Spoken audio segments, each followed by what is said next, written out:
iniciar entonces con el tema del Antiguo Testamento y los textos narrativos.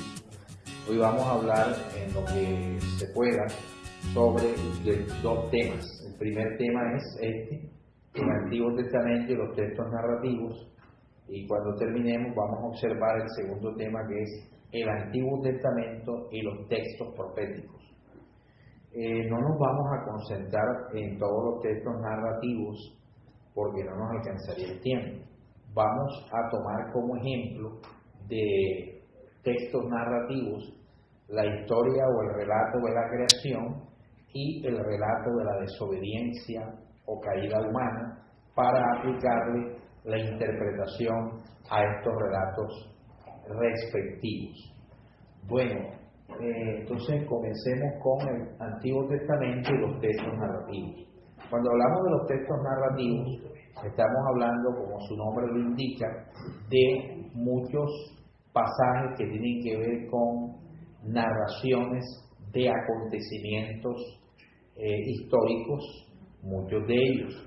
Y el primero de esos acontecimientos históricos narrados en el marco del Antiguo Testamento es la creación.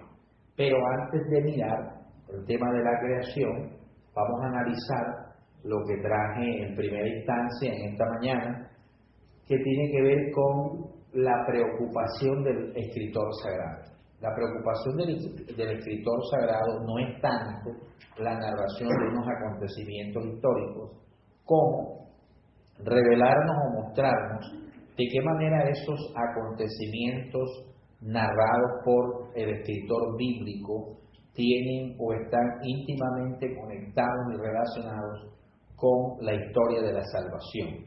Ahora, ¿qué es la historia de la salvación? Porque básicamente la Biblia no está preocupada en narrarnos cualquier tipo de acontecimientos históricos que hayan marcado de alguna u otra manera la historia universal. No, porque en la Biblia se omiten algunos acontecimientos que marcaron la historia universal. La Biblia entonces no es una obra de historia universal, más bien la Biblia es, dentro de sus páginas, una obra que en lo que tiene que ver con la narrativa, una obra de historia de salvación, una obra de historia salvífica. La historia de la salvación, entiéndase por ese nombre o por ese calificativo, al desarrollo del plan de salvación diseñado y echado a andar por nuestro Dios en la historia humana. El plan de salvación, según los textos narrativos bíblicos, inician en el libro del Génesis, más exactamente en el capítulo número 3, versículo número 15, cuando se lanza la primera promesa de redención o de salvación. De ahí en adelante, a partir del Génesis 3:15, esa promesa de salvación empezó a desarrollarse al interior de la historia humana y posteriormente al interior de la historia de los patriarcas, hasta llegar a la historia de Israel.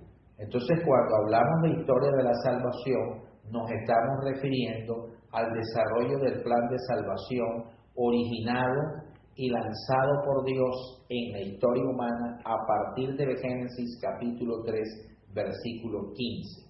Los textos narrativos del Antiguo Testamento no están preocupados por narrar una serie de historias. Lo que el Antiguo Testamento y en sí todo el marco bíblico se preocupa es narrar acontecimientos que estén íntimamente conectados a la historia de la salvación. Y ya he explicado qué entendemos por historia de la salvación. Muy bien, sigamos. Es indudable que dada la antigüedad de la Escritura, los narradores bíblicos tuvieron acceso a material escrito existente en sus días e hicieron uso de ellos. Ahí tenemos algunas referencias de material escrito que los escritores bíblicos echaron mano e hicieron uso de ellos en sus tiempos o en sus días. Aquí hay tres referencias de lo que estoy afirmando. La primera de esas referencias está en el primer libro de Reyes 11:41, primer libro de Crónicas 9:29 y primer libro de Crónicas 12:15. Note usted que yo no digo primera de Reyes ni primera de Crónicas porque no hay primera de Reyes. Porque si usted dice primera de Reyes o primera de Crónicas o primera de Samuel, estaría diciendo que no es un libro sino una epístola. Entonces es primer libro de Reyes, primer libro de Crónicas o primer libro de Samuel o segundo libro de Reyes o segundo libro de Crónicas o segundo libro de Samuel. En estos tres pasajes se nos habla de algunas referencias que los autores bíblicos de esa época tomaron para hacer ciertas narraciones. En el Antiguo Testamento encontramos tradiciones antiguas que habían sido transmitidas oralmente.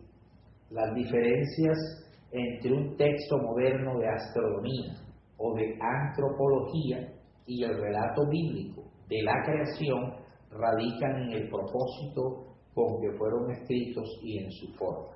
¿Qué es lo que estamos diciendo ahí? Que hay muchas cosas en la antigüedad que se fueron transmitiendo por vía de la tradición oral. La tradición oral debe entenderse como un vehículo o instrumento muy utilizado en los pueblos orientales antiguos. Los pueblos iban transmitiendo de generación en generación sus experiencias, sus anécdotas, sus historias y los acontecimientos que de alguna u otra manera les marcaron en su sociedad. La Biblia y el Antiguo Testamento no es ajeno a esa realidad. Si vamos a la Torá o Pentateuco, Moisés le dice al pueblo que lo que él les estaba enseñando, ellos tenían la responsabilidad y obligación de transmitirlo o enseñarlo a sus hijos para que estos se los enseñaran a sus hijos por generaciones. Eso es lo que llamamos tradición oral, lo que se va transmitiendo de generación en generación por vía de la oralidad, mas no por vía de la escritura. En la Biblia del Antiguo Testamento y sobre todo en los primeros 5 libros llamados Pentateuco o Torá para el judaísmo, muchas de esas cosas fueron transmitidas primero oralmente. Hoy es absolutamente claro que en lo que tiene que ver con el Pentateuco, pues el Pentateuco no se escribió de un día para otro, de la noche a la mañana. El Pentateuco no fue escrito, no fue redactado por Moisés. Moisés es definido hoy en los círculos exegéticos y teológicos como el autor protagónico de la obra, o sea, el que la vivió, mas no fue el que la redactó. Y no fue el que la redactó porque evidencias internas del Pentateuco hacen imposible sostener la autoría o sostener la teoría e idea que Moisés sea el que redactó o escribió los 5 libros del Pentateuco. Entonces, todas esas experiencias vividas por Moisés, redactadas y escritas o narradas en el Pentateuco, se fueron transmitiendo de una generación a otra por vía de la oralidad, como es el caso también de la historia de los patriarcas que se fue transmitiendo de una generación a otra por vía de la oralidad. Entonces la tradición oral se convirtió en un vehículo insustituible para mantener en muchos aspectos la fe viva de Israel, del pueblo de Dios en su Dios, como es el caso de los patriarcas. En los tiempos de Abraham no contaba con el privilegio que contamos nosotros hoy. No había un texto sagrado que Abraham leyera, era pura tradición oral. Así que los autores bíblicos echaron mano primero a la oralidad o a la tradición oral, que no es otra cosa que lo que se fue transmitiendo en generaciones anteriores a ellos, y posteriormente empezaron a narrar esas historias, esos acontecimientos o experiencias que fueron transmitidos de una generación a otra generación. Por eso nombramos aquí la tradición oral. Ahora, ¿cuáles son esos textos narrativos del Antiguo Testamento de los más polémicos o de los más difíciles de interpretar? En primera instancia tenemos el texto narrativo de la creación. Por eso lo he traído a colación en esta mañana, para tratar de aproximarnos a un cuadro exegético más o menos objetivo y equilibrado de la creación. En oportunidades o en clases anteriores dije, en Exégesis Bíblica 1, que el relato de la creación es prácticamente una construcción didáctica o pedagógica, que el escritor sagrado echó mano a géneros literarios y a figuras muy comunes en su cultura y en su tiempo para relatarnos la creación. Así que en el relato de la creación tenemos que tener mucho cuidado, y el principal cuidado es no aplicarle un excesivo literalismo, un excesivo método exegético literalista al relato de la creación, porque no es correcto. Muy bien, entonces vamos a analizar lo que es la creación. En el Antiguo Testamento, la acción creadora de Dios casi siempre está relacionada con su obra redentora. Mire este principio importante. En el Antiguo Testamento, la acción creadora de Dios está siempre relacionada con su obra redentora. Creación y redención van de la mano, porque Dios creó todo lo que existe, pero una vez que el hombre desobedece a Dios, eso que existe, si Dios no redime al hombre que ha creado, entonces eso que existe perdería sentido. Dios creó todas las cosas para que el hombre, en el marco de esa actividad creacional, tuviera una relación plena y comunión con Dios. En el momento en que el hombre desobedece, esa comunión plena o relación con Dios es truncada y se pierde. Entonces, si el hombre no tiene relación o comunión con Dios, perdería sentido, pues el orden creacional emanado de Dios, creado de Dios, donde el hombre ha sido colocado por Dios como arquitecto y perito de su creación. Por eso estamos diciendo que todo acto creacional en el Antiguo Testamento siempre está unido a la obra redentora de Dios, y así lo manifiesta el himnólogo en el Salmo 74, versículos 12 y 27. El mismo Salmo 89, del 10 al 29, y el libro del profeta Isaías 51, del 9 al 11, nos muestra que la obra creadora de Dios está relacionada con su obra o con sus acciones redentoras. Los primeros capítulos del Génesis, en los cuales se narra la creación, ¿qué nos enseñan? ¿Cuáles son los principios exegéticos o reveladores que podemos extraer del relato de la creación? El primero, el universo no es eterno. Cuando decimos que el universo no es eterno, estamos diciendo que hubo un tiempo donde el universo no existía, no es eterno, tuvo un inicio. Tampoco surge, como afirman algunas cosmogonías, de un conflicto entre dos grandes poderes míticos opuestos entre sí, sino de la voluntad de un Dios único y soberano. El universo no es eterno, tuvo un inicio, tuvo un principio, no se originó producto del conflicto entre dos polos opuestos, el polo opuesto del bien, representado en Dios, y el polo opuesto del mal, representado en el diablo o Satanás. No salió producto de esa controversia o ese enfrentamiento de estos dos polos, porque el mal en una época no existía. El mal también tuvo un origen, como lo tuvo el universo. Seguimos. Segundo, el universo no es producto de la emanación de la divinidad con la que mantiene una relación de consubstancialidad panteísta. Aquí este segundo punto tiene que ver con las controversias panteístas. El panteísmo, ¿qué dice? El panteísmo dice que la deidad está presente en cada acto creacional.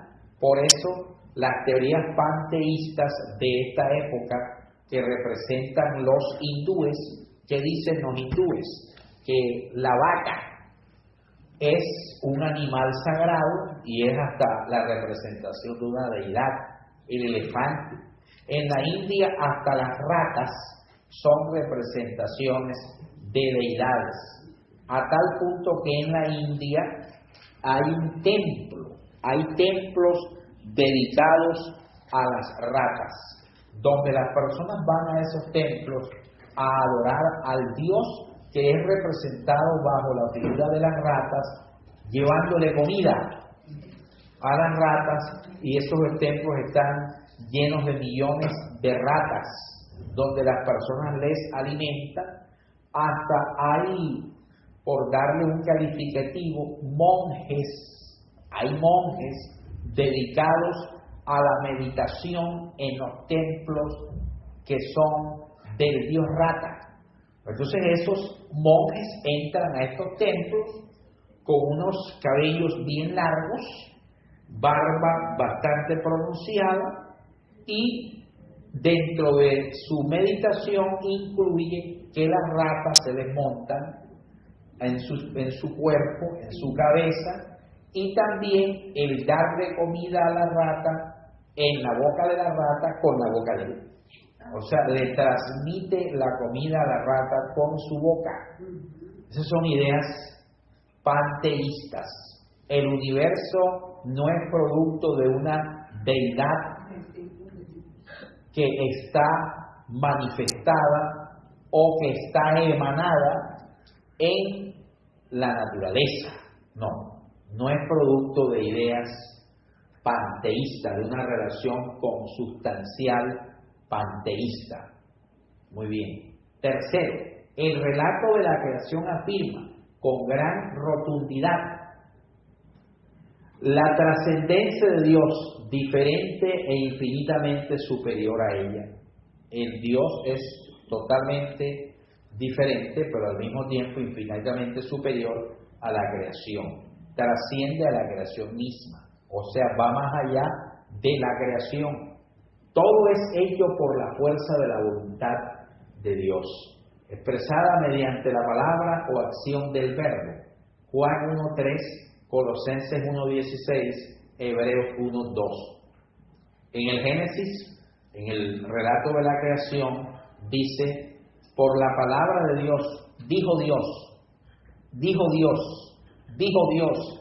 Cada acto creacional es precedido con la frase dijo Dios. La frase dijo Dios indica que de él se pronunció una palabra. Pues en la Biblia, según lo que dice el Nuevo Testamento y según lo que afirma el Evangelio joánico, el Evangelio de Juan, la palabra en sí no es una mera expresión lingüística. Para Juan la palabra, repito, no son meras fraseologías. Para el apóstol Juan, lo que en el Antiguo Testamento es definido como palabra, Juan lo reseña como una identidad personal. Entonces, en el Nuevo Testamento la palabra de Dios adquiere identidad personal propia.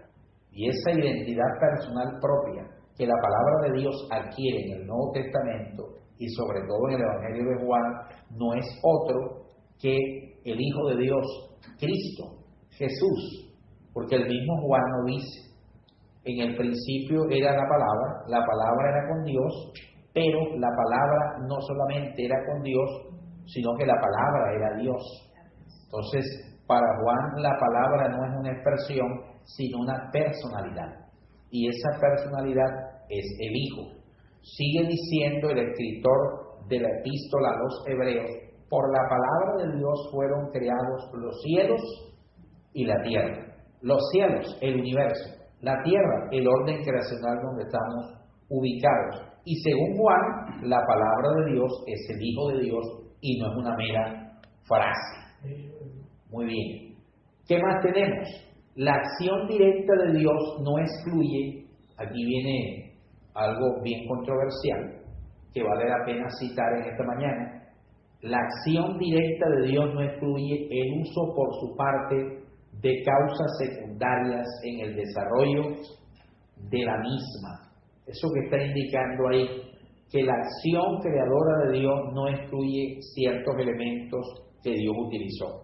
Por ejemplo, en el relato de la creación antropológica, dice el escritor sagrado que Dios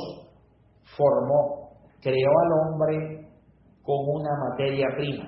Dios formó al hombre del polvo de la tierra. Cuando dice que Dios formó al hombre del polvo de la tierra, está diciendo que tenía Dios una materia prima que el escritor sagrado llama polvo, para de ahí sacar al ser humano, al hombre. Estuve explicando en Exégesis Bíblica 1 que de ahí surgió la famosa teoría de Teilhard de Chardin, teoría teológica que une la doctrina de la creación con la teoría científica de la evolución de todas las especies. Para Chardin, la creación no es contraria a la evolución. Chardin fue un teólogo jesuita francés por allá de los años 60, sino que para él la creación y la evolución se complementan. Y para eso tomó el texto bíblico que dice que Dios formó al hombre del polvo de la tierra. Polvo, materia irracional, según Chardin, materia irracional. Ese polvo o materia irracional es la materia prima que Dios tomó para sacar de esa materia irracional a un ser hecho a su imagen y semejanza. Para Chardin, ese polvo irracional utilizado por Dios es lo que Darwin, en su teoría de la evolución de todas las especies, llamaba el mono. Chardin decía: hombre, Darwin, como era ateo, él no supo explicar el tránsito de materia irracional de animal, de mono, a Homo sapiens. Homo sapiens significa hombre que pensante. Entonces Darwin no supo explicar cómo el mono se transforma en un ser pensante. A eso Darwin le llamó el eslabón perdido. Chardin entonces decía: el llamado eslabón perdido por Darwin es un acto creacional de Dios que está en Génesis, cuando el escritor dice: Dios tomó del polvo de la tierra y de ahí formó al hombre, y le formó y sopló sobre él aliento de vida, y fue el hombre, en hebreo, una nefes. Nefes en hebreo es alma viviente, o sea, ser pensante, ser racional. Entonces Chardin decía que pues el eslabón perdido es Dios, que tomó la materia prima, el polvo irracional, y lo transformó en un ser hecho a su imagen y semejanza, y convirtió la materia irracional en un ser pensante, en un ser racional. Entonces eso sale de ahí, de que la acción directa de Dios no excluye el uso por su parte de causas secundarias en el desarrollo de la misma. El texto sugiere que en 3 momentos especiales hubo una acción claramente creativa, directa, como resultado de la cual surgió algo completamente nuevo. Primero, la creación original de cielos y tierra, versículo 1. Segundo, la creación de los animales, versículo 21. Y tercero, la creación del hombre. Estos tres ejemplos, ¿para qué los estamos colocando? Para decir que el texto sugiere, en tres momentos especiales, una acción claramente creativa y directa de Dios. La acción creativa y directa de Dios dio como origen la creación original de los cielos y tierra, la de los animales y la del hombre. Todo eso está en el capítulo 1. Capítulo 1 del Génesis, versículo 1. Capítulo 1 del Génesis, versículo 21. Y capítulo 1 del Génesis, versículo 27, donde dice, entonces dijo Dios, hagamos al hombre a nuestra imagen y semejanza. Génesis 1:27. En los tres casos se usa el verbo hebreo que dice ahí, bará. El texto hebreo bará, que primordialmente significa la operación de un poder infinito por el que surge a la existencia algo maravilloso antes inexistente. Así como la Biblia en el Génesis, en sus textos narrativos de la creación, nos muestra que Dios tenía o contó con una materia prima para crear al hombre, porque también les he dicho que hay varios relatos de la creación humana. Uno de los relatos de la creación humana indica en Génesis 1:27, ahí se utiliza el verbo hebreo bará. En Génesis 1:27, cuando se utiliza el verbo hebreo bará, está diciendo que Dios, mediante su acto creacional, provocó, originó un ser que antes no existía, al utilizar el término bará. Pero en el otro relato de la creación del hombre, dice la Escritura que Dios formó al hombre del polvo de la tierra. Mientras acá nos está diciendo que para crear al hombre Dios no tenía ninguna materia prima, en Génesis 1:27, en el segundo relato de la creación humana, sí nos está diciendo que Dios contó con una materia prima, que el escritor sagrado le llama polvo de la tierra. Dios formó al hombre del polvo de la tierra. Hay una materia prima. Mientras que acá no hay nada. Lo formó de la nada. Entonces, dos relatos de la creación del hombre. Ok. Pero, aparte de estos tres casos, se usan otros verbos, que quiere decir, o que son traducidos como hacer, producir, los cuales podrían sugerir la posibilidad de que en el proceso de la creación actuaran fuerzas secundarias y se utilizaran, mire lo que dice ella, materiales ya existentes, materiales ya existentes, como en el caso de y Dios formó al hombre del polvo de la tierra, o sea, de un material ya existente. Seguimos. En el Génesis, el sol, la luna y los astros son despojados de todo signo divino y de sus misterios astrológicos. ¿Se acuerdan que el sábado pasado decíamos que cuando el Señor le dice al pueblo de Israel, no te harás imagen ni de ninguna cosa de lo que está en el cielo, en la tierra, en las aguas y debajo de la tierra, no te inclinarás a ellas ni le rendirás culto? Lo estaba diciendo porque el pueblo de Israel iba a entrar a la tierra de Canaán o tierra prometida. Y la tierra de Canaán estaba habitada, según la descripción bíblica, por 7 naciones. Esas 7 naciones, entre los cuales resaltamos a los jebuseos, fereceos, eteos, amorreos, heveos, bueno, todos los feos estaban ahí en la tierra de Canaán. Estas naciones eran pues politeístas, paganas, idólatras, y dijimos que estas naciones adoraban los astros. Para estas naciones los astros eran deidades.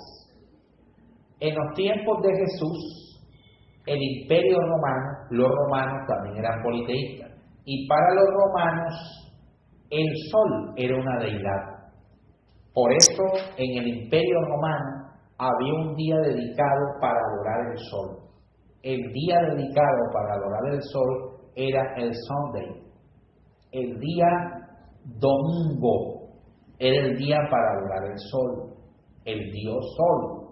Los hermanos de la iglesia adventista han pues malinterpretado esto, porque dicen, el culto no lo podemos realizar el domingo, porque la realización del culto en el domingo no es otra cosa que la paganización del cristianismo y traer al cristianismo la antigua adoración al Dios Sol que se hacía por parte de los romanos y de los pueblos de esa época el día domingo. Entonces, por esa razón, los adventistas dicen, el domingo no es el día adecuado, y porque, según los adventistas, Constantino fue el que cambió el día del culto del Shabbat al día domingo, porque según ellos Constantino estaba legalizando su culto idolátrico al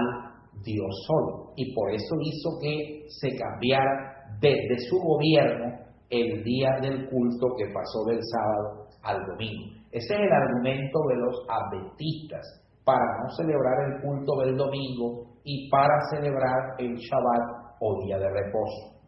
Pero eso no es cierto si lo llevamos al plano de un análisis equilibrado. No es cierto que Constantino haya cambiado en el cristianismo el día del culto. ¿Por qué no es cierto? Porque abundan testimonios históricos. 200 años antes de Constantino, ya la iglesia cristiana celebraba culto al Señor en el día domingo y no en el día sábado. Entonces, no es cierto que celebrar el culto del domingo es adoptar una paganización constantina, porque es Constantino el que implementó esto en la iglesia. Eso no es cierto y es desconocer abierta y supinamente la historia. Ok, pero eso para tener esto como referencia. Los astros eran adorados en esos tiempos, pero en el relato de la creación del Génesis, a los astros, al sol y a la luna se le quita esa connotación de deidad, de divinidad. En el Génesis, pues los astros son simples luminarias. Fijar separadamente el día y la noche y resaltar las estaciones. Para eso están los astros en el Génesis. Para ser simples luminarias y para fijar separadamente el día y la noche y resaltar las estaciones, quitándole la connotación de deidad. Y eso lo encontramos en los versículos del 14 al 18 del capítulo 1 del Génesis, donde los astros son simples luminarias. ¿Qué más tenemos? Otra cosa importante es la sexualidad. La sexualidad en el relato de la creación aparece con las características que objetivamente le corresponden. ¿Para qué es la sexualidad según la creación? Es medio de comunión a nivel profundo entre un hombre y una mujer. O sea, la sexualidad para el escritor sagrado del Génesis, para el texto narrativo del Génesis, es el escenario de comunión entre un hombre y una mujer. Porque, dice el escritor sagrado, no es bueno que el hombre esté solo. Le haré una ayuda. Bueno, el texto dice le haré una ayuda adecuada. Le voy a hacer una ayuda adecuada. Cuando le hizo la ayuda adecuada, después de hacerla, ¿qué orden le dio? A ambos. Después que le dio la ayuda adecuada, ¿qué le dijo? Multiplíquense y fructificar. Multiplíquense y fructificar. Ahí hay otra orden. ¿Cuál? ¿Qué les estaba diciendo? No, yo sé, procrear, multiplicarse, pero ¿qué orden hay ahí? Implícita. ¿Ah? Que tuvieron relaciones sexuales. Así es. Lo demás como que no están en la onda. No están en la inspiración de Dios. Lo que está diciendo es, ¿vayan a qué? Vayan a hacer el amor. Vayan a tener relaciones íntimas. O sea, Dios les ordenó y los mandó a tener relaciones sexuales, a hacer el amor. Eso nos muestra que en la sexualidad, en la Biblia, la sexualidad es el medio de comunión entre un hombre y una mujer. Sí que es comunión. Cuando usted está con su esposa, usted está mediante la sexualidad en una relación de comunión con ella y ella con usted. Entonces la sexualidad no es un acto de la carne. ¿Oyó? Eso no es un acto carnal. No, señor. Ni es un acto pecaminoso. Es la creación de Dios, es el medio para que un hombre y una mujer en el vínculo del matrimonio entren en plena comunión. En plena comunión. Por eso cuando la sexualidad es asumida fuera de este ámbito y fuera de este propósito fundamental, entonces es una mala sexualidad. Cuando, por ejemplo, es por obligación, enseguida hay un rechazo e inmediatamente una de las partes siente que la otra no está conectada con esa persona. Hay enseguida un rechazo. ¿Por qué? Porque se está quebrantando la esencia de la sexualidad en el matrimonio, que es el escenario de la comunión entre un hombre y una mujer. Y es a nivel profundo entre un hombre y una mujer, o sea, no es dos hombres ni dos mujeres. Un hombre y una mujer. El relato de la creación entonces nos habla de la sexualidad homosexual o de la sexualidad heterosexual. Heterosexual. Que los homosexuales y teólogos liberales quieran utilizar ciertos textos bíblicos para fundamentar sus expresiones homosexuales, como es el caso del amor que había entre David y Jonatán. Los teólogos liberales que apoyan el homosexualismo dicen, hombre, cuando David le dice a Jonatán, el amor tuyo me es más agradable que el amor de todas las mujeres que tengo. Ahí lo que se está expresando es una relación homosexual entre el rey David y Jonatán, ¿cómo le parece?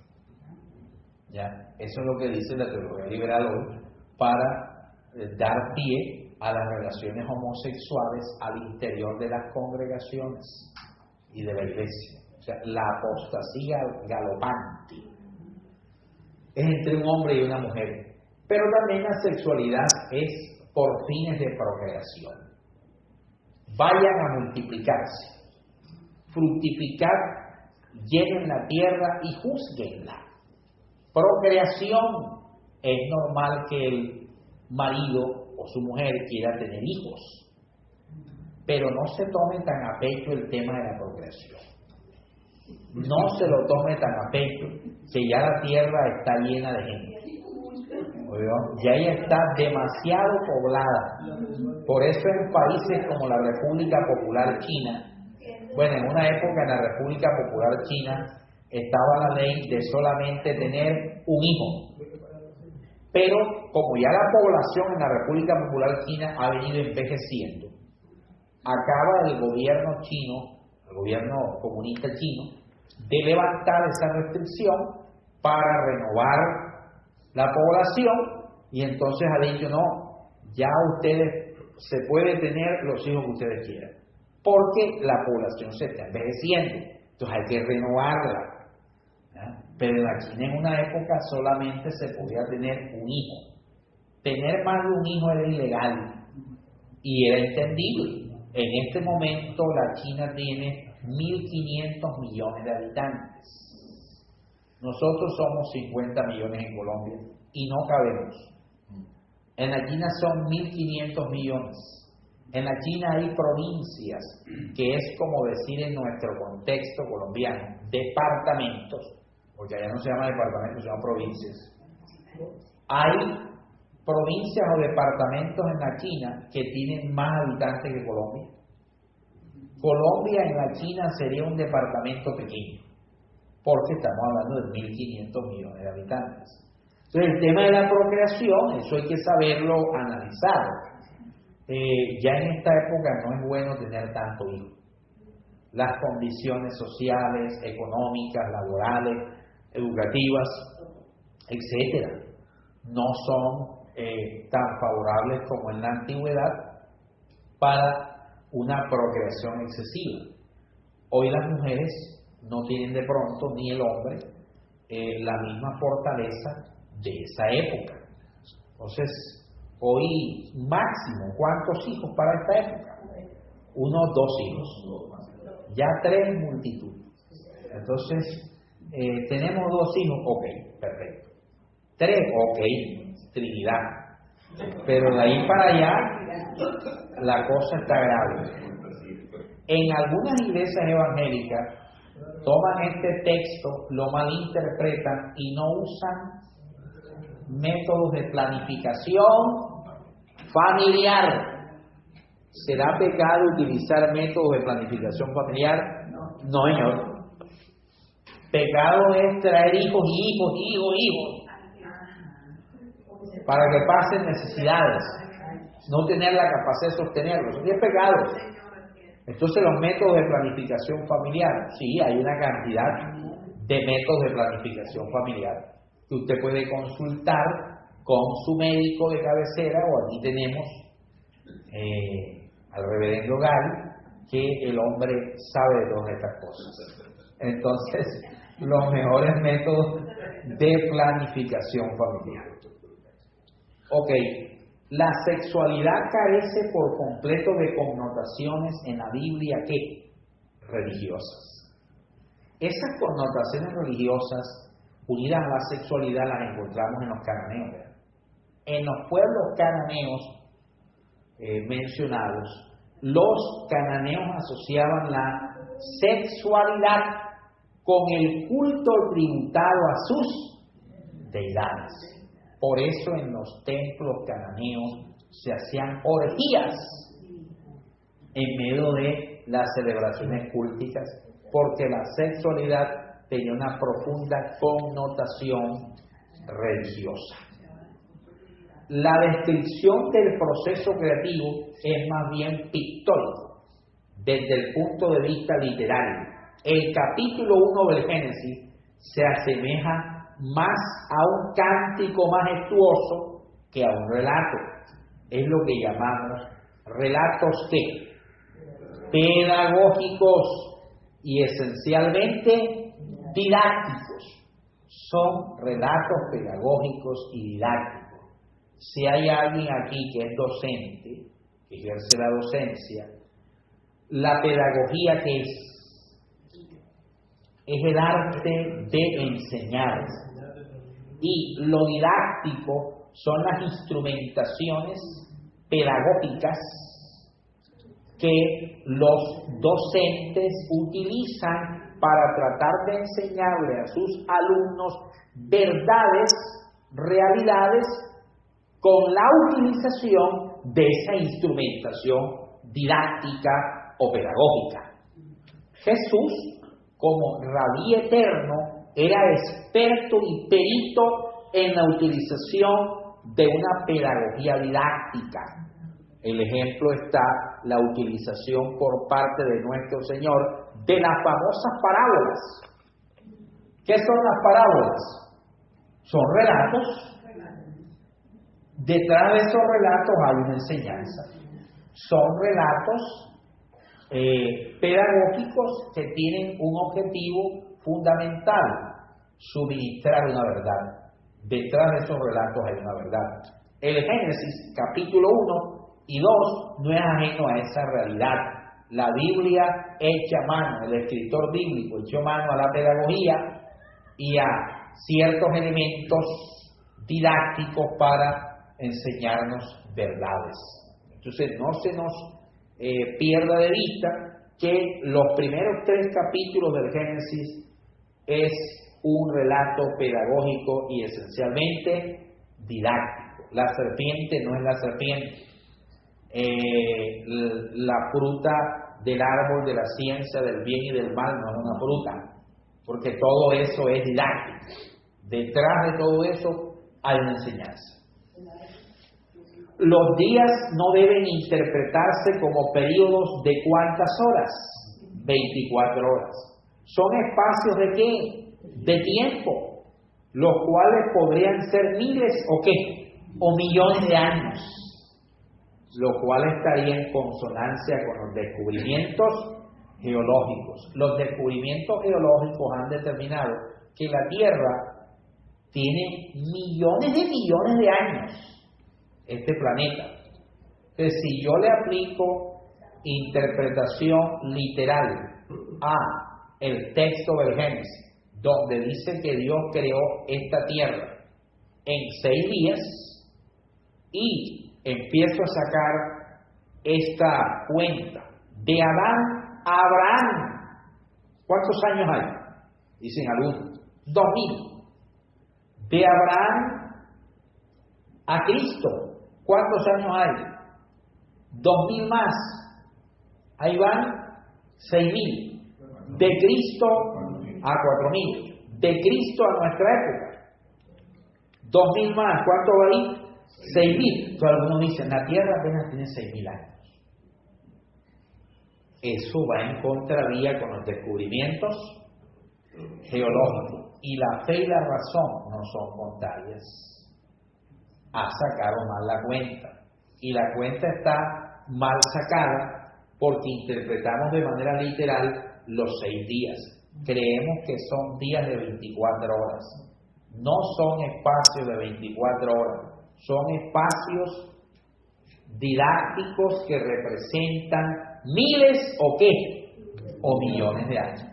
Porque una cosa es el orden creacional efectuado por la deidad en la tierra y otra cosa es la creación de la tierra como tal. En Génesis capítulo 1, versículo 1, se nos habla que por allá hace mucho tiempo, descrito como en el principio, eso es por allá hace mucho tiempo, Dios creó los cielos significa el universo, y la tierra ya está ahí. El versículo 2 dice, y la tierra estaba ¿qué? Bueno, eso es lo que dice la traducción o la versión de la Valera, lo cual ha traído una cantidad de especulaciones. Especulaciones que dice, bueno, pero ¿cómo así que la tierra estaba desordenada y vacía si Dios todo lo creó en orden? Entonces eso lo unen con el libro de Apocalipsis, donde Juan registra un conflicto bélico celeste y peleaban Miguel y sus ángeles contra el dragón y sus ángeles, y no se halló lugar para el dragón y sus ángeles en el cielo, y fue lanzado el dragón, que es la serpiente antigua, Satanás, con sus ángeles, y arrojado a la tierra. Entonces, los exégetas pictóricos que tenemos en muchas iglesias evangélicas, esos serían los exégetas cinematográficos, enseguida dicen, mire, lo que dice Apocalipsis está unido con el versículo 2 de Génesis 1. Ya sabemos por qué la tierra estaba desordenada y vacía. Lo estaba porque Satanás se vino para acá y desordenó todo. Todo esto lo cogió y lo desordenó. Fue Satanás. Bueno, ahí encontramos bastantes debilidades. La primera, el texto lo que dice es, y la tierra estaba, es lo que dice el texto, y la tierra estaba en estado de acuosidad y sin forma. En estado de acuosidad y sin forma. ¿Eso qué quiere decir? Que todavía no estaba terminada. Como cuando usted empieza a hacer una casa y lo primero que hace es los cimientos, lo que llaman los albañiles el pasto, los cimientos, ¿cierto? solamente estarnos sirviendo. Después vienen las paredes, y usted hizo las paredes y le puso el techo. Pero todavía a la casa, ¿qué le faltan? Los detalles, los acabados. Entonces es como si usted dijera, yo hice la casa, pero la casa estaba sin acabados. Pero no porque el vecino vino y me la destruyó, rabioso contra mí. No. Y la tierra estaba sin forma, en estado de acuosidad. Y eso debe ser interpretado y recibido como todavía no había sido terminado. Entonces, del versículo 3 en adelante, el relato habla de cómo la tierra empezó a ser terminada.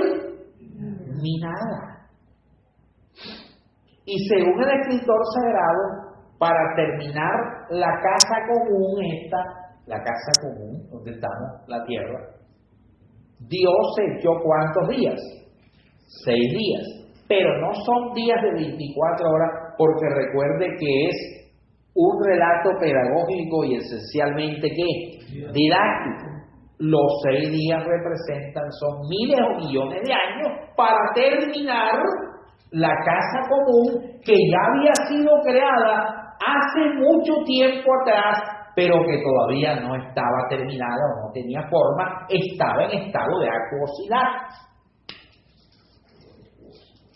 Entonces, no juegue el diablo, porque nosotros estamos viendo al diablo acá en la sopa.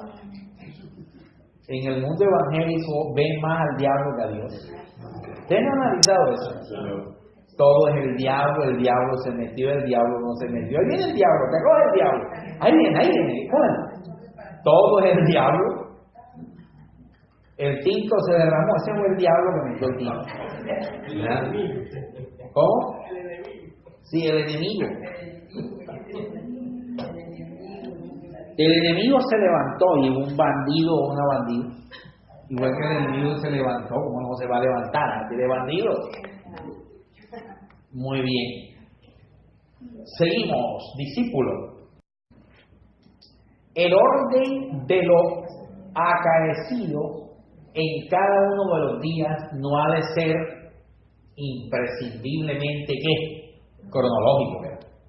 Repito, el orden de lo acaecido no es imprescindiblemente cronológico. A la Biblia no le podemos, a los relatos o a los textos narrativos bíblicos no le podemos aplicar, pues, orden cronológico, un estricto orden cronológico, porque nos equivocamos. La creación del hombre se marca en 2 relatos diferentes. Ahora la creación de usted, el hombre. Primer relato, Génesis 1 del 26 al 30. Segundo relato, Génesis 2 del 7 al 25. Hay 2 relatos ahí de la creación del hombre. En el primer relato, Dios creó al hombre sin materia prima, de la nada. En el segundo relato, Dios crea al hombre con materia prima. A esa materia prima, ¿cómo se le llama? Polvo. Pero no sabemos en sí cuál es ese polvo.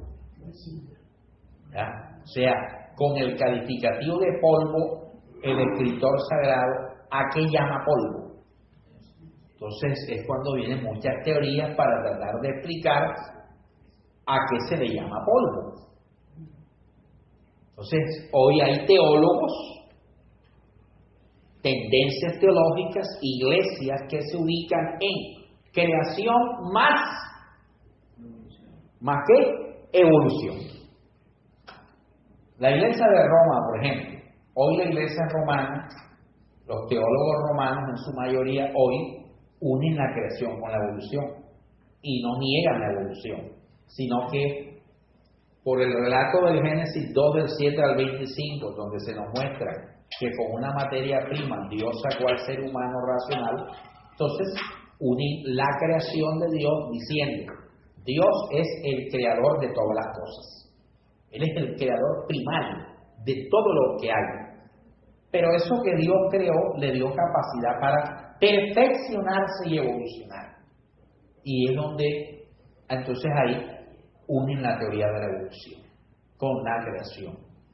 Yo aquí solamente estoy dando estas informaciones. ¿Ya? De pronto mi opinión es otra, o puede ser esa, no la revelo. Muy bien, para que no se vaya a traumatizar. En el primer relato aparece el ser humano como una parte de la creación. En el primer relato aparece el ser humano como una parte de la creación, aunque la más que grande entre las restantes de la creación. En el segundo, el hombre se convierte en el centro de la narración. O sea, el primer relato, el hombre es parte de la creación, está inmerso en la creación.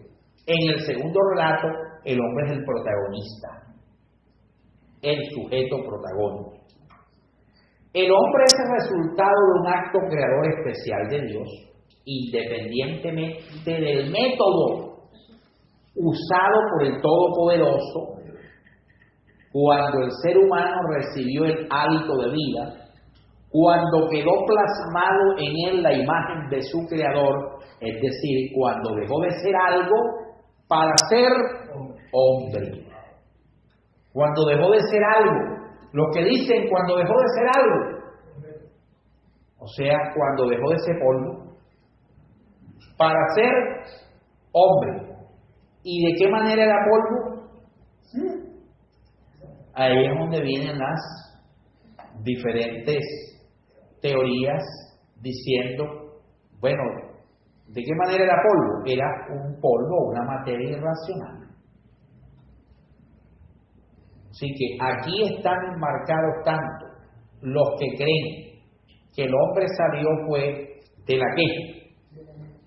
De la nada, o los que creen que Dios creó primero todo en estado primario y eso empezó a evolucionar y en una cadena y en una estación de la cadena evolutiva, entonces Dios cogió a un polvo, o sea, a una materia ¿qué?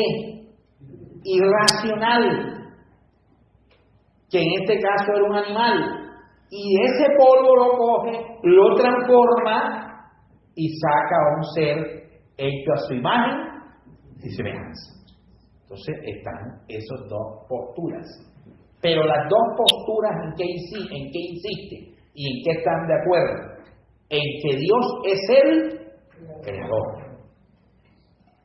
Independientemente de los métodos. Dios es el creador. Ok. Existe básicamente una plena identidad física, psíquica y espiritual entre el hombre y la mujer, para que no digan que la mujer es menor que usted.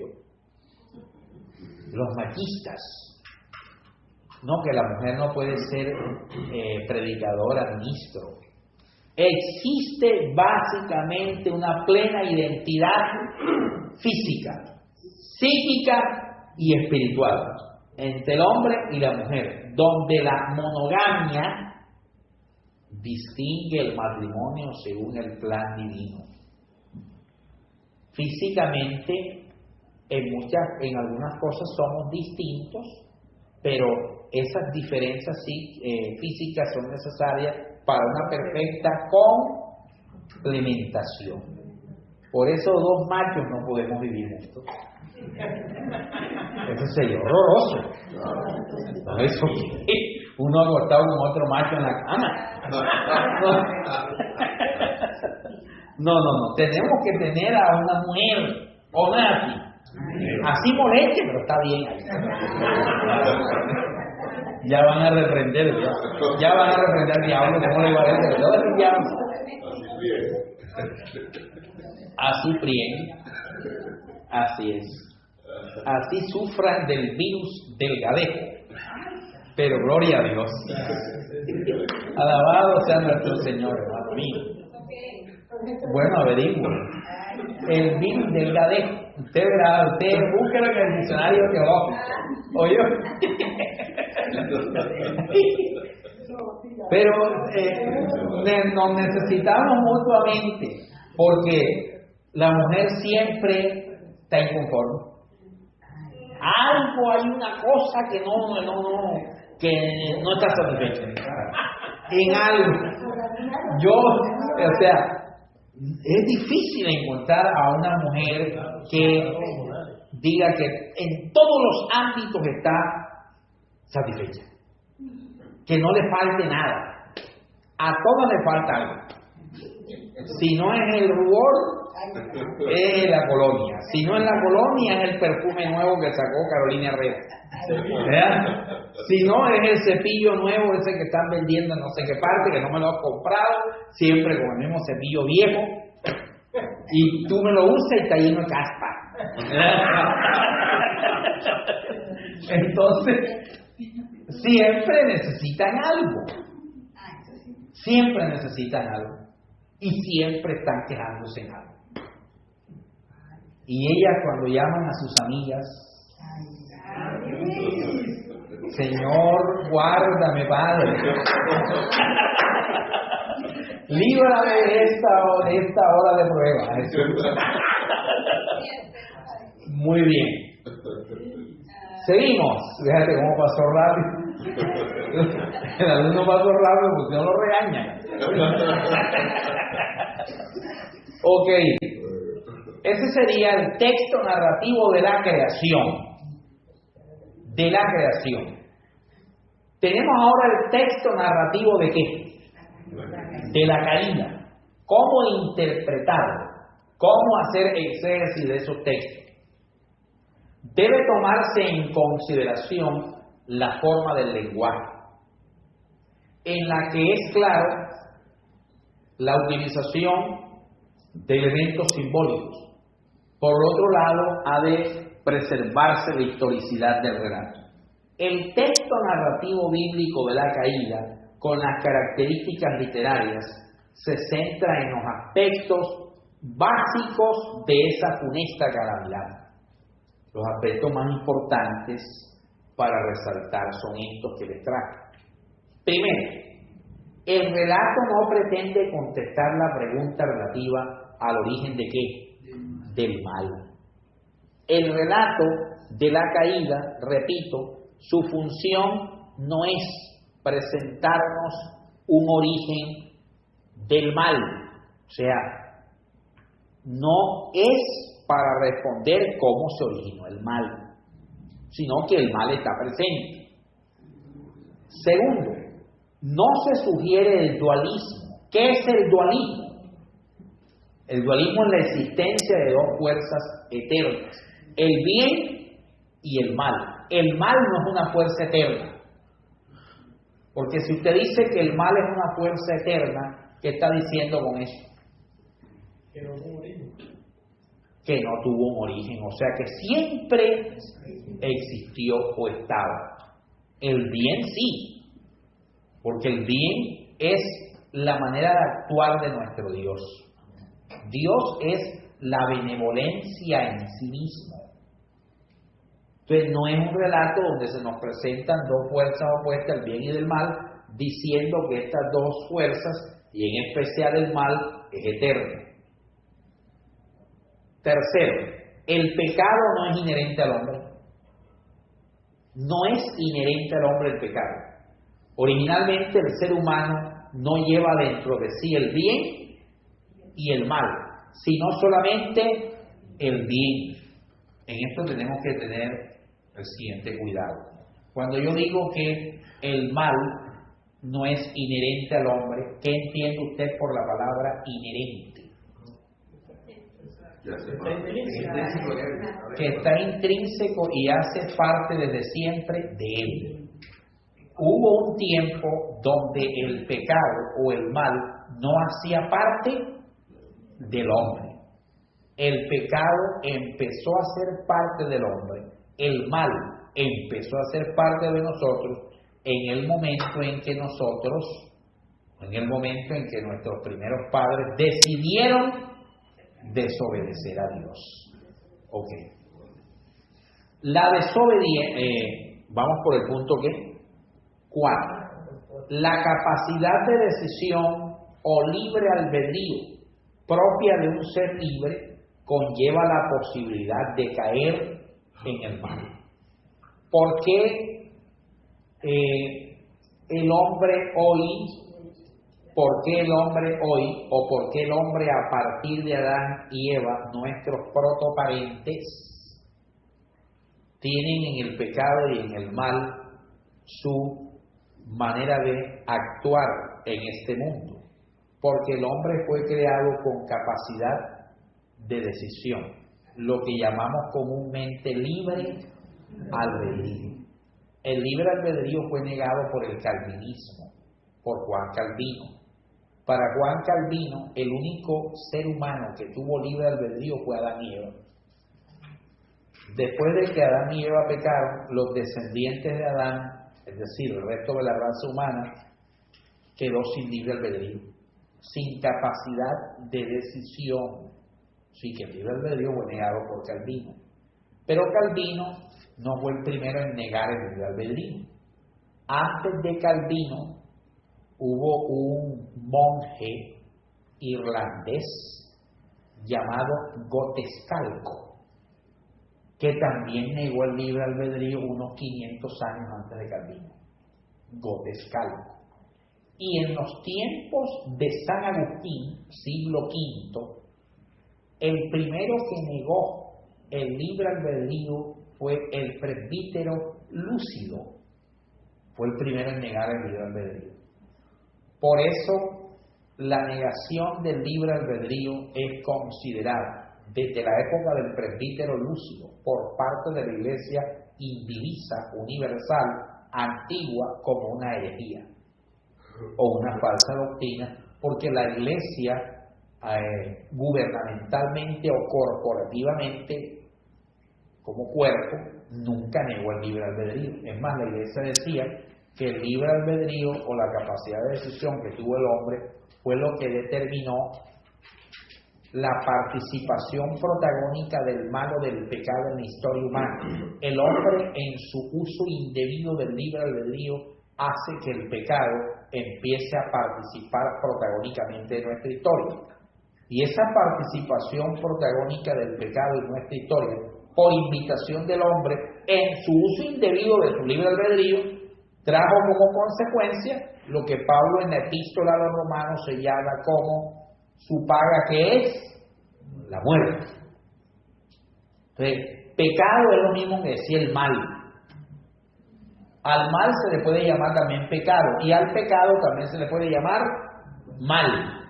¿Quién es el creador del mal? El creador del mal no es Dios.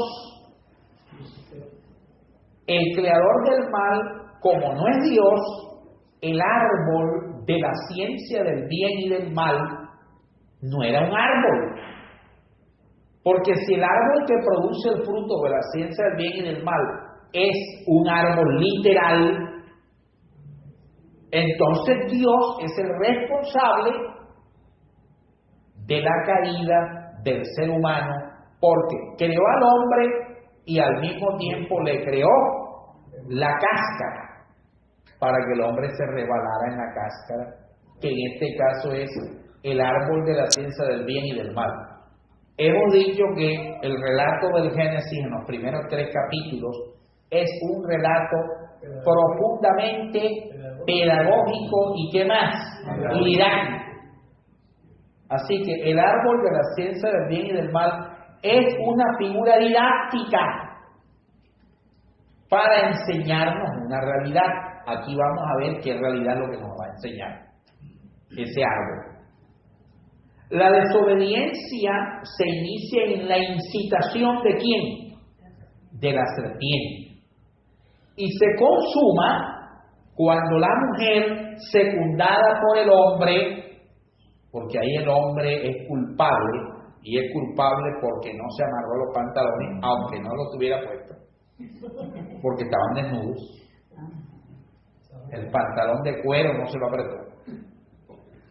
Él es culpable porque él primero la dejó sola. Y no es bueno que el hombre ni la mujer esté sola. Porque cuando la mujer está sola, la serpiente le habla al oído.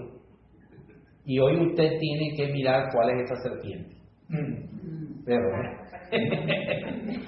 tiene usted que mirar cuál es la serpiente que le está hablando a su mujer al oído o la serpiente que le está hablando a su marido al oído. ¿Oyó? Entonces el hombre, la secundada por el hombre, cede a la condición fatal de querer ser como ¿quién? Como Dios. Querer ser como Dios. Por eso la serpiente, al decir que le dijo, Dios es egoísta. Lo que pasa es que Dios sabe que si tú comes de este fruto, vas a ser como Él. Esa incitación y esa argumentación nos revela quién es la serpiente. Porque en textos proféticos se nos dice que en el huerto de Dios estuviste y en medio de las piedras de fuego te paseabas. Y hay un texto neotestamentario que dice, este es la serpiente antigua. ¿A quién le llaman serpiente antigua en el Nuevo Testamento? ¿No es al diablo? Entonces la serpiente no es otro que Satanás. Es simplemente una figura didáctica o pedagógica para denunciar a Satanás, que es comparado con una serpiente. Seguimos. El ser humano tenía velado el qué. Ahora sí vamos a ver quién es el árbol. ¿Velado qué es? ¿Qué es velado? Prohibido. El árbol de la ciencia del bien y del mal. Según el uso del idioma hebreo, vamos ahora aquí al idioma hebreo, o sea, vamos a utilizar el método histórico crítico y el gramático crítico. El gramático es el que nos dice que usted, para poder interpretar correctamente la escritura, tiene que irse al idioma y al significado de los términos utilizados por ese pasaje. Que vamos a mirar. El narrador entiende con estas palabras un proceso. Ojo, ¿con cuáles palabras? ¿Árbol de qué? De la ciencia del bien y del mal. El narrador, ¿qué entiende? Un proceso que no se limita al ámbito meramente intelectual. El verbo utilizado aquí para hablar del árbol de la ciencia del bien y del mal es el verbo yada. Verbo hebreo yada, que significa saber. Indica a la vez el conocimiento y el dominio de todas las cosas y de sus secretos. Pues aquí no debemos entender el bien y el mal en su sentido moral, sino en el significado de todo. La posesión de tal dominio y conocimiento era algo privativo de Dios, y a alcanzarlo fue incitar a Eva. La desobediencia del hombre y la mujer era una acusación contra la bondad y veracidad de Dios. Constituía un acto de rebeldía contra su autoridad. Entonces, ¿cuál es el árbol de la ciencia del bien y del mal? El árbol de la ciencia del bien y del mal no es otra cosa que el deseo orgulloso y soberbo y altivo del hombre de pretender conocer todas las cosas, de pretender tener el conocimiento absoluto de todo, y el único que puede conocer todo, ¿quién es? Dios, porque Él es poseedor en su esencia divina de un atributo llamado la omnisciencia. La omnisciencia indica que Dios todo lo sabe y todo lo conoce. Entonces, al hombre se le tenía prohibido ¿conocer qué? Todo. Entonces, el árbol de la ciencia del bien y del mal es ese. La prohibición que Dios le da al hombre de conocer todo. No podrás conocer todo, porque el único que tiene todos los conocimientos y saberes soy yo. Satanás le está diciendo, mediante la figura de la serpiente, a Eva, no hombre, ¿quién dijo que vas a morir? Lo que pasa es que Dios no quiere que tú lo sepas todo, porque el día en que tú tengas todo el conocimiento, serás como ¿quién? Serás como Dios. Es el conocimiento de absolutamente todo.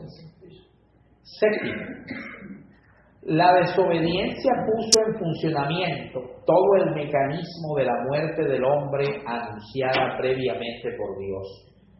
Génesis 2:17. Automáticamente nace el sentimiento de culpa, vergüenza, temor y el lógico intento de huir del Creador. Génesis 3 del 7 al 8. Octavo, el camino de acceso a la comunión con el Creador ha quedado bloqueado. Ahora se abre el camino de la frustración, del resentimiento, de las falsas excusas y de las inculpaciones injustas. Génesis 3 del 12 al 13, que la mujer que me diste por compañera, ella es la que tiene la culpa porque ella me convenció. Entonces, como la mujer que me diste por compañera es la que tiene la culpa, el culpable eres tú, porque ¿quién te mandó a crear a esta señora? ¿Ya? ¿Quién? ¿Para qué me mandaste esto? Esta cosa, ¿para qué me la pusiste a mi lado? Entonces, eso era lo que Adán estaba diciendo.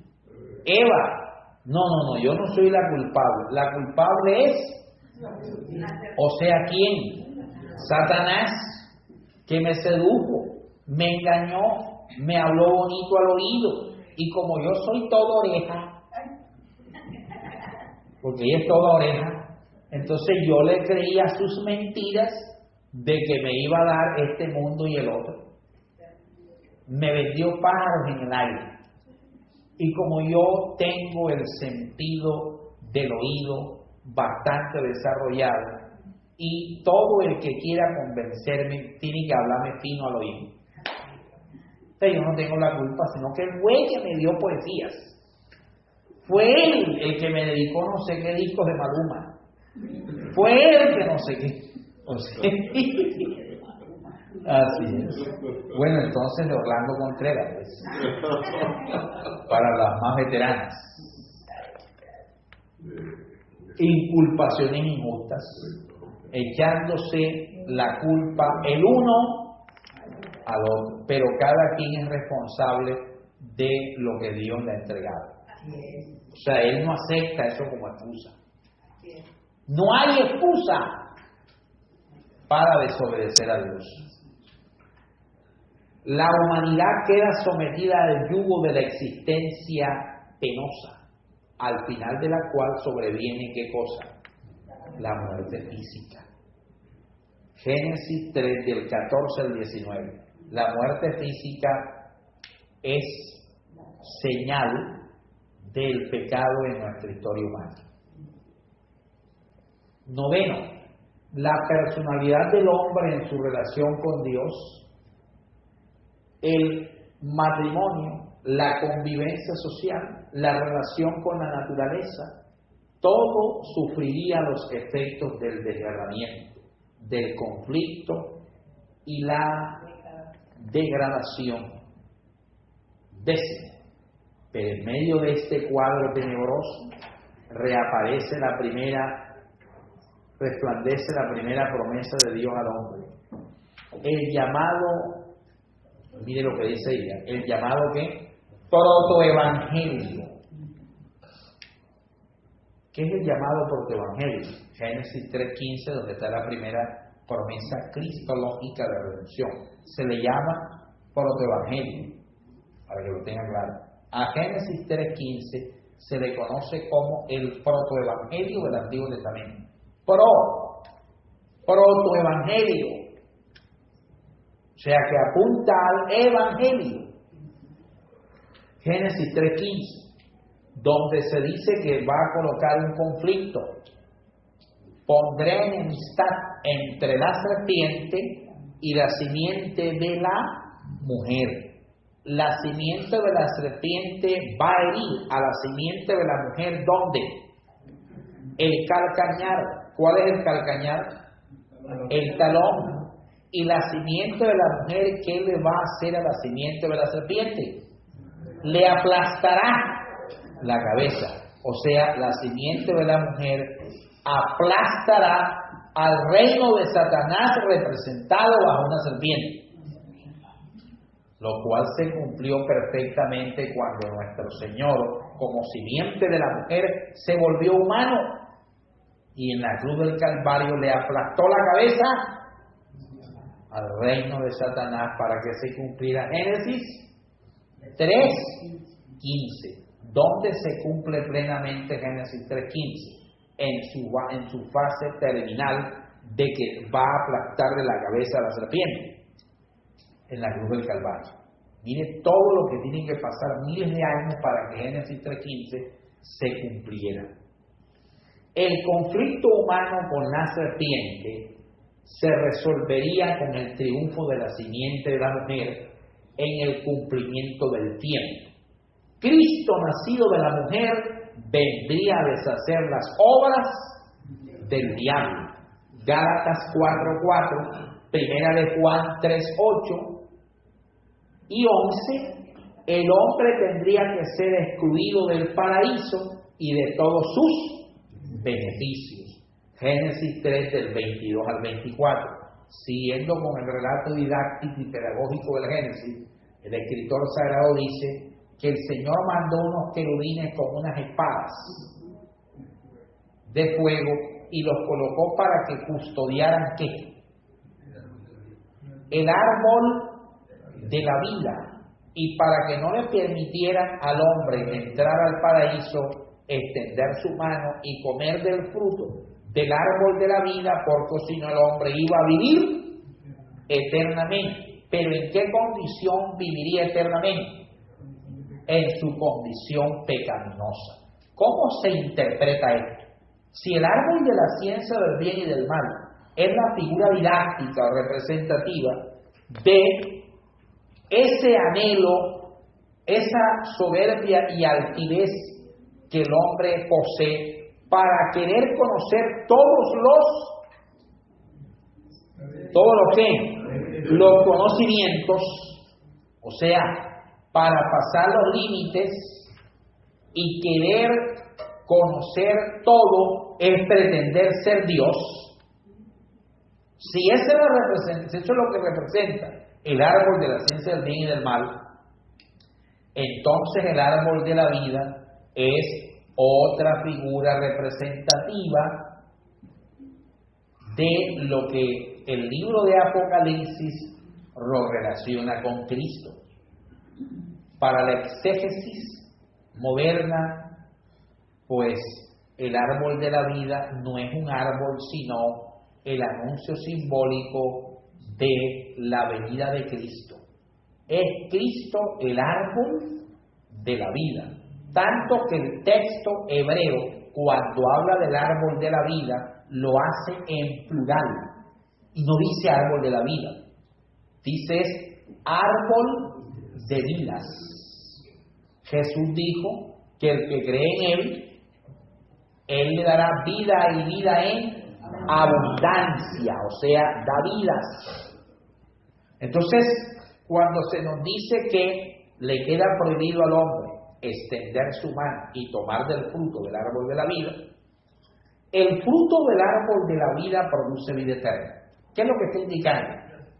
El hombre no puede, está impedido a tomar del fruto del árbol de la vida que es Cristo. Y el fruto de Cristo en el hombre es producir vida eterna. Le es imposible al hombre tomar de la vida eterna ofrecida y dada por el árbol de la vida que es Cristo. Pero en el Apocalipsis ya no se impide tomar del árbol de la vida. En el Apocalipsis se nos invita a comer de los frutos del árbol de la vida. En Génesis se prohíbe comer del fruto del árbol de la vida, indicando con esto el ser humano que ha invitado al pecado a participar de su historia está impedido a tomar de la vida eterna que da Cristo. Pero en Apocalipsis, cuando se cierra el marco de la revelación, entonces se invita a los seres humanos a tomar de los frutos del árbol de la vida. ¿Por qué en Génesis se prohíbe? Por lo que hemos expresado. ¿Y por qué en Apocalipsis se invita? Porque ya Génesis 3:15 se había cumplido en la cruz del Calvario. Ahora el acto vicario y sacrificial de Cristo en el Calvario es lo que permite que los hombres accedan y puedan llegar a tomar de los frutos del árbol de la vida que se está indicando y que está registrado en el libro del Apocalipsis. Entonces el inicio de la revelación nos muestra que el hombre no puede tomar de la vida de Cristo, pero en el sello y finalización de la revelación se invita al hombre a tomar de la vida que produce el árbol de la vida de Cristo.